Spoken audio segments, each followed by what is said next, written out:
Assalamualaikum warahmatullahi wabarakatuh. Teman-teman sekalian yang dimuliakan Allah Subhanahu wa taala. Hari ini saya ingin mencoba membahas yang sebenarnya sudah sering dibahas, tapi ada beberapa pertanyaan yang barangkali masih dipertanyakan.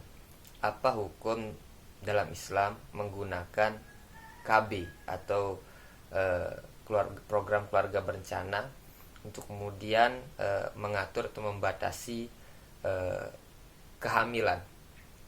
Maka di sini dibagi menjadi dua hukum. Pertama, ada namanya tanzimun nasl. Yang kedua ada namanya tahdidun nasl. Apa tanzimun nasl ini? Tanzimun nasl itu penggunaan alat-alat kontrasepsi ataupun yang disebut KB tadi juga. Untuk apa? Untuk mengatur jarak kehamilan. Misal mohon maaf, si perempuan baru melahirkan, takutnya nanti anaknya ini belum sempat terurus, hamil lagi. Maka di saat itu diperbolehkan dia menggunakan KB tadi atau alat kontrasepsi tadi untuk membatasi kehamilan. Karena takutnya sundul-sundulan nanti adiknya yang masih belum selesai dirawat malah hamil lagi, ibunya akan kesusahan seperti itu. Ya kalau bapak sih santai-santai saja seperti itu. Tapi apalagi misalnya seperti ini, ada yang baru menikah tapi masih kuliah misalnya, jadi dia gunakan KB ini agar menunda, sekedar untuk menunda kehamilan untuk menyelesaikan kuliahnya ini. Nah, maka itu diperbolehkan. Ini terlepas dari keyakinan kita tentang rezeki itu ya. Berkaitan dengan fikihnya, diperbolehkan atau tidak menggunakan alat kontrasepsi ataupun KB tadi. Maka itu diperbolehkan. Tentu dengan syarat itu alat-alatnya itu steril atau alat-alatnya itu bersih dari hal-hal yang najis atau dari hal-hal yang haram dan lain sebagainya. Yang kedua, ada namanya tahdidun nasl. Tahdidun nasl itu memutus kehamilan atau mohon maaf, steril. Apa arti steril? Dia mengangkat rahimnya, merasa dia sudah cukup punya 2 atau 3 anak yang ada di depannya. Kemudian dia steril, dia angkat rahimnya itu agar dia tidak hamil lagi selama-lamanya. Maka itu yang diharamkan di dalam agama. Kenapa?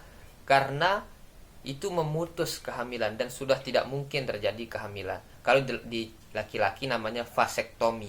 Vasektomi itu memutus alat vital untuk tidak adanya terjadi kehamilan lagi seperti itu. Maka itu tidak diperbolehkan.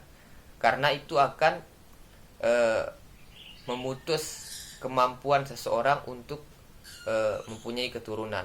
Oh kan anaknya sudah 3, anaknya sudah banyak, ada 3 atau 4. Ya kalau dia selamat, gimana kalau dia tiba-tiba meninggal, semuanya meninggal, sedangkan ibu sudah steril?